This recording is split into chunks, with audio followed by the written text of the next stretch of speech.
يا أم فهد أبشري بشيلة ما تقال إلا لشرواك وانتي تستحقينها.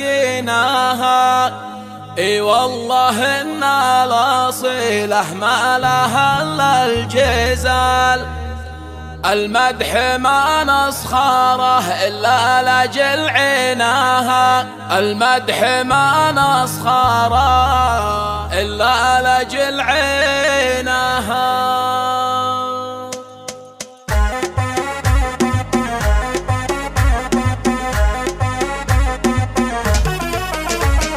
يا أم فهد أبشري بشيلة ما تقال إلا لشرواك وانتي تستحقينها. اي والله إن الأصيلة ما لها إلا الجزال، المدح ما نسخره إلا لأجل عينها. يا بنت عايد رفيع عشان شيخ الرجال، يا شيخة كل وصوف الحسن تزهينها، يا شيخة كل وصوف الحسن تزهينها. يم العريس افراحي بأجمل وأحلى الليال، عسى السعادة يا أم فهد تلاقيناها. في عرس ابنك فهد جال السعادة مجال، كل القصايد تغني لك تلاحينها. انتي سمو الفخر وانتي سمو الجمال، يا مهرة جتباها في ميادينها، يا مهرة جتباها في ميادينها. الطيب اساسك وعزك عز لا ما يطال، يا بنت قوم انت سمك بود معادينها. مبروك لك يا فهد فرحتك فوق الخيال، دامت لك الفرحة ودامت لك سنينها. يا طيب الساسي الوفي كريم الخصال، كاسب علوم المراجل مع مضامينها، كاسب علوم المراجل مع مضامينها. ابوك شيخ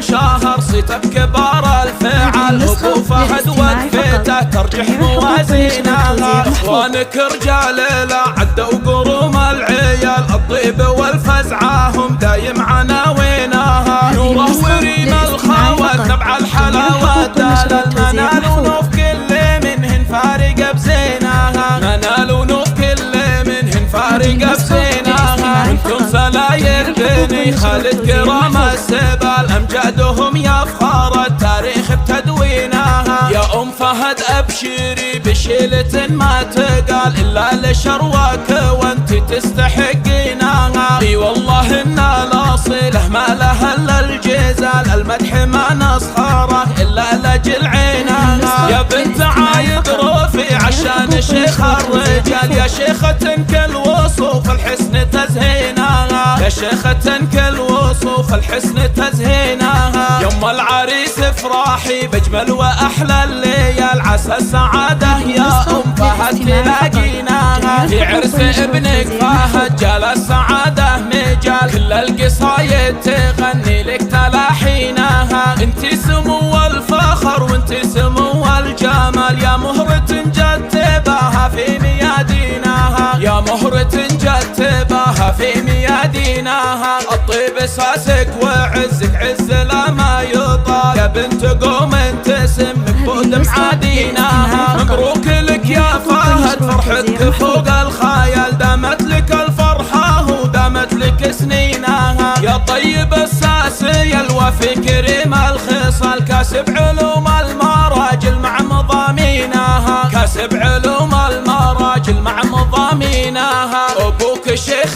شاهر صيته بكبار الفعال، ابو فهد وقفته ترجح موازينها. اخوانك رجال لا عدوا قروم العيال، الطيب والفزعه هم دايم عناوينها. نوره وريم الخوات نبع الحلاوه دال المنال، ونوف كل منهن فارق بزينها، منال ونوف كل منهن فارق بزينها. وانتم سلاير بني خالد كرام السبال، امجادهم